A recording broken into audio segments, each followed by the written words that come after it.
Hello, mister. Hi, Where are you from? we are from Turkey. Oh, yeah, I'm from Yogyakarta. Do you like visit here? Yeah, actually, yeah, there's nothing to see.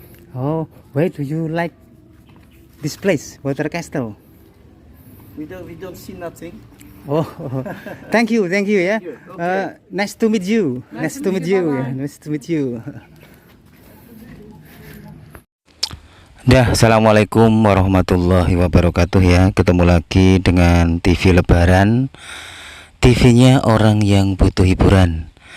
Nah, kali ini seperti biasanya kita akan melaksanakan salah satu ekspedisi hiburan dari TV Lebaran, yaitu ekspedisi alam. Ekspedisi ini biasanya kita lakukan di alam terbuka atau alam bebas dengan cara mengunjungi tempat-tempat yang menarik atau tempat-tempat yang bikin terkesan bagi TV Lebaran. Nah, ini teman-teman, kita akan melanjutkan ekspedisi video yang kemarin, yaitu mengekspedisi sebuah tempat di mana dahulu kala tempat ini adalah tempat yang sangat privat ya, atau tempat yang sangat sakral. Jadi hanya orang-orang tertentu yang dapat masuk ke sini ya. Inilah yang disebut sebagai Taman Sari atau tamannya Keraton Yogyakarta di masa lalu. Dan ini saya akan menuju ke sebuah tempat yang bernama Pasarian Ledok Sari. Di sana itu terdapat sebuah tempat yang dahulu kala dipakai istirahat para sultan-sultan raja dan keluarganya di saat berkunjung di Taman Sari ini. Nah, inilah teman-teman ya lokasinya, dan di depan saya ini adalah namanya adalah Gapuro Gedung Carik ya. Namanya Gedung Carik atau Juru Tulis. Jadi dulu yang berada di kanan kiri saya ini kan ada ruangan-ruangan ya. Dulu itu dipakai oleh Carik atau para juru tulis keraton ya. Nah, inilah teman-teman, saya akan segera turun. Saya akan menuju ke Pasarian Ledok Sari. Kira-kira di sana ada apa? Atau kita malah akan menemukan misteri yang belum terungkap di sana ya. Nah, ini teman-teman, ini adalah namanya adalah Gedung Madaran. Di sini adalah tempat memasak, yang masakannya itu akan disuguhkan kepada para sultan-sultan atau keluarga sultan ya. Di sini juga ada sebuah sumur. Kalau dilihat dari struktur sumurnya dan imajinasi waktunya, sumur ini adalah sumur yang punya nilai klasik yang sangat dalam ya. Ya, dalam namanya aja juga sumur ya. Nah, ini teman-teman, inilah lokasinya. Dan ini kayaknya ada kayak itu loh. Kalau kita meniru gaya Eropa itu kan ada tempat apa namanya, teropong asap ya. Ini kayaknya sama ya, ini bisa buat masak, di sini juga bisa buat penghangatan gitu ya. Nah, inilah teman-teman lokasinya, lokasi dari Pasarian Ledok Sari. Jadi di komplek ini terdapat ruangan-ruangan yang sangat komplit ya. Ada tempat untuk memasak masakan raja, ada juga tempat untuk menyiapkan masakan-masakan raja. Di sini juga ada tempat bermeditasi ya, atau ibaratnya ya kita merenungi diri gitu ya. Kalau TV Lebaran merenungi nasib ya, karena belum dapat jodoh ini ya. Nah, inilah teman-teman lokasinya, apa namanya, Pasarian Ledok Sari. Kita bayangkan ratusan tahun yang lalu keluarga raja dengan beserta keluarga besarnya dengan candaria, dengan penuh riuh mereka di sini bercengkrama. Di sini mereka mungkin berbincang-bincang, membicarakan bagaimana kondisi Keraton Jogja saat itu, bagaimana kondisi rakyat di saat itu, mungkin juga membicarakan bagaimana kondisi putra-putra mereka, cucu-cucu mereka, atau mungkin di sini para sultan-sultan, para keluarga-keluarga sultan mendongeng, bercerita kepada anak cucunya di sini ya. Jadi disinilah tempat lokasi dari ya ibaratnya untuk istirahat bagi para keluarga sultan. Dan di sini tuh yang bikin TV Lebaran itu agak kaget ya, atau mungkin ya bahasa Jawanya gumun. Di sini tuh juga terdapat sebuah kamar mandi ya, atau kalau sekarang itu toilet ya. Jadi toiletnya raja di masa lalu atau keluarga keraton di masa lalu ya. Ini teman-teman, itu bentuknya ya. Bentuknya sangat unik dan sangat klasik sekali. Dan dahulu kala itu konon di bawah kloset tadi itulah terdapat aliran sungai. Jadi kalau kita sedang, mohon maaf ya, mungkin buang air, itu langsung kotorannya itu bisa langsung tergelincir ya, atau mungkin kotorannya itu langsung ikut aliran sungai itu gitu ya. Jadi langsung bersih gitu ya. Nah inilah teman-teman ya, sekali lagi lokasi yang penuh dengan histori di masa lalu ya. Jadi bangunan ini bukan bangunan baru teman-teman ya, karena kan perlu diketahui juga oleh pemirsa TV Lebaran bahwa bangunan Taman Sari ini penggunaannya hanya sampai Sultan Hamengkubuwono yang kedua, karena di saat itu terjadi perang besar antara keraton dengan Inggris Raya, dan dalam peperangan itu memang keraton ya ibaratnya kalah ya, dan akibatnya ini Sultan Hamengkubuwono kedua ini kan diasingkan di Malaysia atau Penang ya. Dan ya pada akhirnya apa ini namanya, kondisi dari Taman Sari ini tidak terurus kembali, dan ibaratnya ya terbengkalai ya. Dan sultan-sultan selanjutnya juga tidak, ibaratnya ya tidak lagi menggunakan Taman Sari ini. Jadi kalau kita berada di sini ini serasa kita kembali ke masa lalu, benar ya, berputar ulang 200 tahun yang lalu.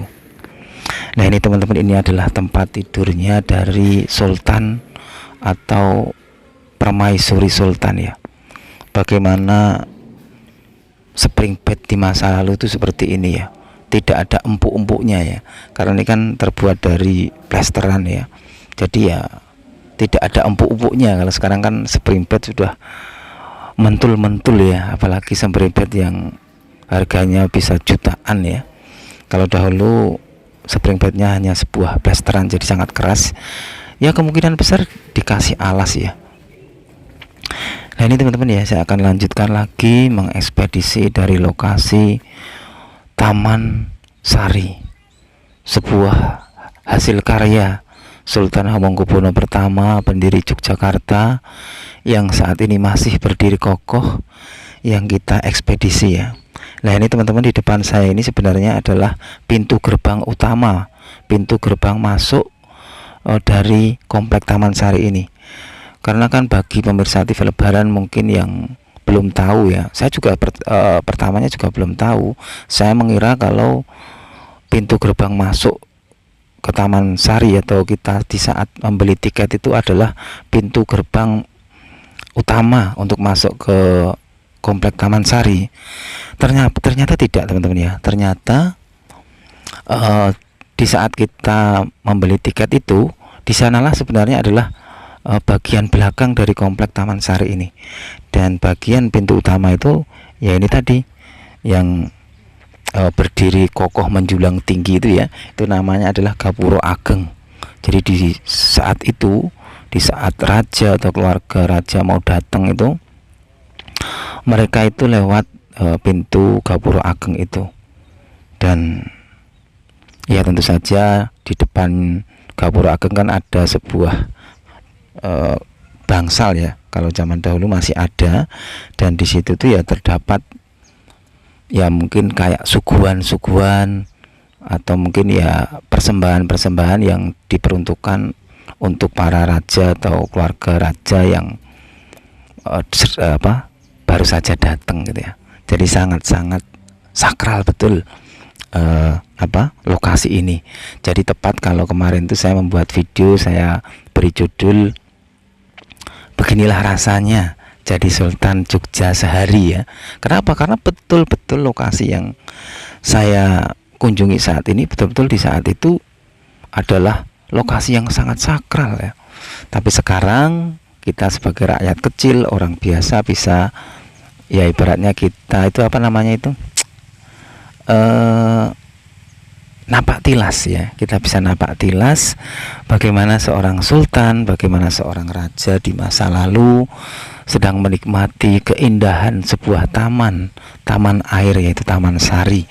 Dan di tempat ini betul-betul komplit, saya lihat ya, ini saya bayangkan bisa kayak surga dunia ya.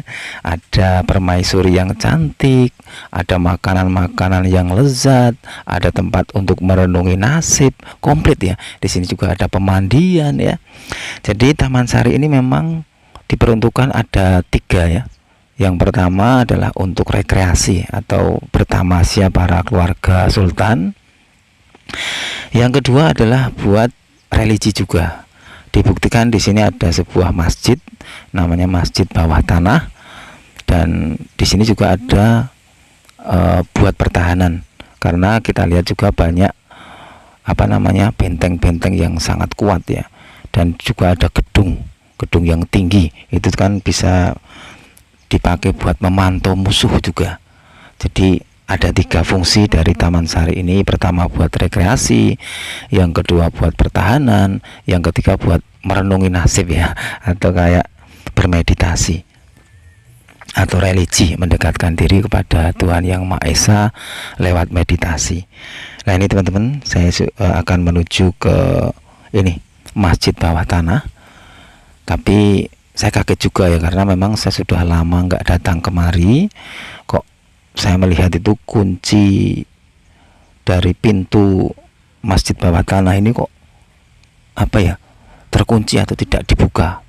Tapi setelah saya bertanya kepada salah satu pemandu di sini, ternyata memang sudah lama, sejak COVID-19 itu ada, itu memang komplek dari Masjid Bawah Tanah ini sudah dikunci atau sudah ditutup. Dan setelah COVID ini pergi ya, itu ternyata juga masih ditutup, karena alasannya juga salah satunya adalah untuk kesakralan dari sebuah tempat ibadah. Ya ini teman, karena kita tidak bisa masuk ke Masjid Bawah Tanah, saya hanya bisa mengintip dari sebuah jendela. Tapi saya pernah masuk kok ya, masuk ke dalam Masjid Bawah Tanah ini. Memang di dalamnya itu begitu hening, begitu apa ya, begitu syahdu lah. Dan saya yakin kalau kita membuat masjid yang seperti ini pun di zaman ini tidak akan sesahdu itu, tidak akan mempunyai rasa seklasik itu ya. Ya karena sudah ditutup, saya akan menuju ke salah satu gedung lagi, yaitu Gedung Kenanga ya, atau sebuah gedung yang konon itu dahulu kala itu kalau dilihat itu kayak di atas air ya. Makanya gedung ini atau Taman Sari ini dinamakan water castle atau bangunan di atas air gitu ya. Nah ini teman-teman, saya sudah berada di Gedung Kenanga ya. Selain disebut sebagai Gedung Kenanga atau Pulau Kenanga, ini bangunan yang saya naiki ini juga disebut sebagai Pulau Cemeti. Ya kenapa kok bisa juga disebut sebagai Pulau Kenanga? Karena dahulu kala konon di lokasi dari bangunan yang bertingkat 2 ini dulu dikelilingi oleh bunga-bunga kenanga. Wah, sangat indah sekali bagaimana dahulu kala tempat ini ya. Memang kalau saya lihat ini kebanyakan dari struktur bangunan ini bergaya Eropa ya kalau saya lihat ya. Meskipun juga ada gaya-gaya yang dari arsitek lain ya, arsitektur lain ya, kayak arsitektur mungkin Hindu Buddha juga ada, Jawa juga ada. Tapi kalau dilihat secara keseluruhan memang bangunan ini kalau saya ya, itu hampir mungkin 80% itu memang bergaya Eropa ya. Nah ini teman-teman, lokasi dalam dari Pulau Kenanga atau Pulau Cemeti ini sangat betul-betul sangat megah sekali teman-teman ya, sangat besar, sangat kokoh.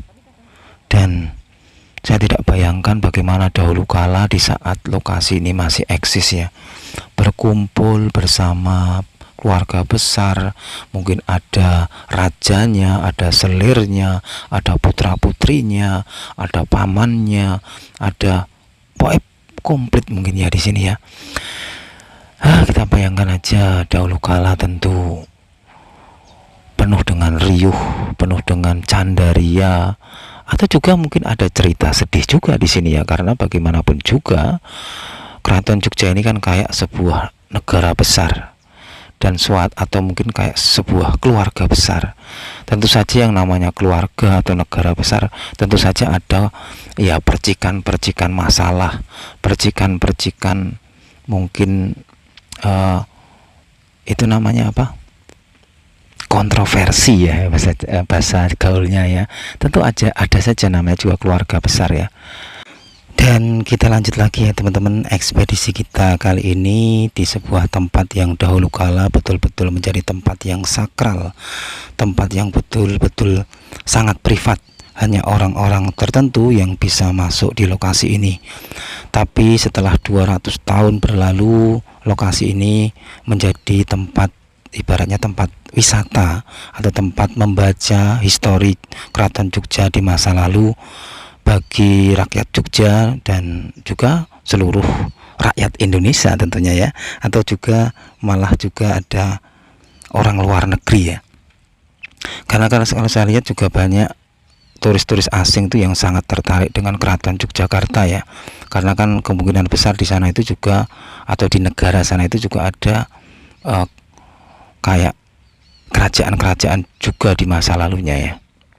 Nah ini teman-teman, saya akan naik ke bangunan yang tinggi yang berada di Pulau Cemeti ini. Saya akan menggambarkan bagaimana dahulu kala gagahnya seorang raja, gagahnya seorang mungkin pangeran yang dahulu kala naik di puncak Gedung Kenanga ini atau Pulau Cemeti ini ya. Bagaimana mereka melihat keindahan pemandangan di sekitar Keraton Yogyakarta, atau mungkin di saat itu mereka juga naik ke Gedung Kenanga ini pengen melihat bagaimana kondisi terbaru, kondisi terupdate dari Keraton Jogja, bagaimana keamanannya, bagaimana musuhnya sedang apa. Karena kan kalau kita lihat kan jarak keraton dengan Benteng Vanderbroek ini memang tidak terlalu jauh ya, cuma beberapa kilo gitu ya.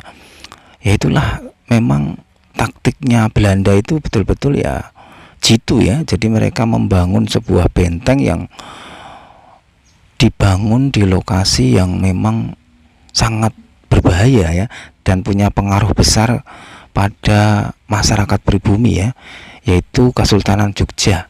Jadi memang Inggris itu tahu bahwa Keraton Jogja ini adalah keraton yang sangat berbahaya seandainya tidak diawasi ya, atau tidak dikendalikan. Karena seandainya ya rakyat pribumi ini benar-benar bisa bersatu padu semua, saya yakin Belanda itu akan kalah. Tapi kan ada taktik, yaitu adu domba ya. Pada akhirnya alhasil Belanda itu bisa bercongkok di bumi pertiwi ini bisa lama ya, karena berperangnya malah justru antar orang pribumi sendiri gitu ya, ibaratnya ditipu ya oleh para penjajah di masa lalu. Tapi itulah yang namanya sebuah sejarah atau sebuah histori di masa lalu. Semua zaman, semua peradaban akan mempunyai sebuah cerita tersendiri. Begitupun kita juga nanti akan menjadi sejarah pula bagi anak cucu kita atau generasi selanjutnya. Seperti ini, karya-karya di masa lalu, karya-karya Sultan Hamengkubuwono yang pertama ini berupa Taman Sari ini juga salah satu sebuah bukti bahwa sejarah akan terus terulang. Ini juga salah satu bukti bahwa setiap peradaban akan mempunyai cerita tersendiri, histori tersendiri, dan akan dibaca oleh generasi-generasi berikutnya. Dan semuanya akan, sekali lagi, akan menjadi sejarah. Dan semua yang namanya hidup akan kembali kepada Sang Maha Cipta. Ya ini teman-teman ya, inilah gambaran kemegahan Pulau Cemeti atau Pulau Kenanga yang dahulu kala kalau dilihat dari kejauhan tuh kayak sebuah pulau di atas air ya, karena dahulu kala Pulau Cemeti ini kan dikelilingi sebuah segaran ya, atau apa namanya itu, laut buatan, dimana dengan segaran itu para sultan, para keluarga sultan itu dapat bertransportasi ya, jadi bisa naik kapal, jadi bisa pindah ke gedung ini ke gedung ini itu dengan kapal melewati transportasi air. Jadi rumah-rumah yang di sekitar gedung Kenanga ini dahulu kala ya sebuah segaran ya, atau lautan buatan atau sungai kecil ya, tapi ya sekarang sudah penuh dengan lautan pemukiman. Apakah mustahil seandainya nanti pemukiman-pemukiman ini dapat direlokasi ya, dan bentuk dari Keraton Yogyakarta ini dapat dipulihkan utuh seperti semula ya. Saya juga nggak tahu ya, karena memang ya banyak ini ya pemukimannya ya. Nah ini teman-teman, saya akan mengekspedisi sampai ke pojok-pojok ya. Ini menurut infonya bahwa lokasi yang saya kunjungi baru aja itu juga adalah sebuah toilet ya, toilet buat para abdi-abdi dalam yang berjaga di sini. Itu sebenarnya ada dua, ada di kanan dan kiri, tapi yang sisi timur itu sudah rusak ya, jadi diperuntukkan untuk yang abdi dalam putra dan abdi dalam putri ya. Dan ini teman-teman, kita akan melanjutkan lagi berimajinasi di Taman Sari ini, tamannya raja di masa lalu. Dan sambil berjalan-jalan mari kita bayangkan, berimajinasi kita menjadi Raja Jogja atau mungkin keluarga Keraton Jogja ya, biar kita ya ibaratnya sekali-kali lah jadi raja sehari gitu ya. Ya itu aja ya laporan TV Lebaran kali ini teman-teman. Jangan lupa like dan subscribe channel ini agar kita bisa belajar bersama, kita dapat berimajinasi bersama, kita dapat mengambil iktibar bersama, kita juga dapat silaturahmi bersama. Dan di depan saya ini nanti ada sebuah gedung, namanya adalah Gedung Panembung. Itu adalah tempat bermeditasi Sultan Jogja di masa lalu.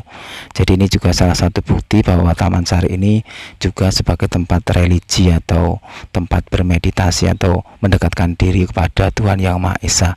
Namanya Gedung Panembung ya, itu artinya nembung sama Yang Maha Kuasa, atau kita ya menyambung kepada Sang Maha Kuasa lewat meditasi ya.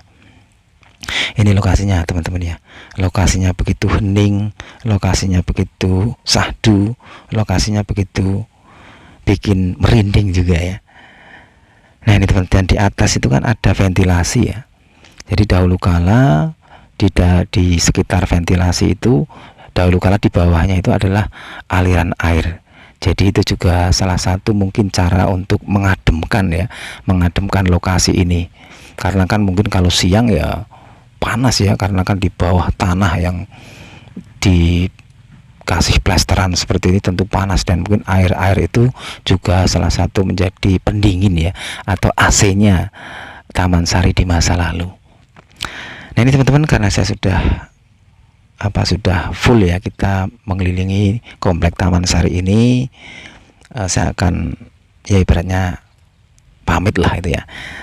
Maaf jika ada salah kata atau mungkin salah pembacaan dalam sejarah ya, itu mungkin kurang pengetahuan saya aja. Wassalamualaikum warahmatullahi wabarakatuh. Hello Mister, Hi, where are you from? I'm from Turkey. Oh yeah, I'm from Yogyakarta. Do you like visit here?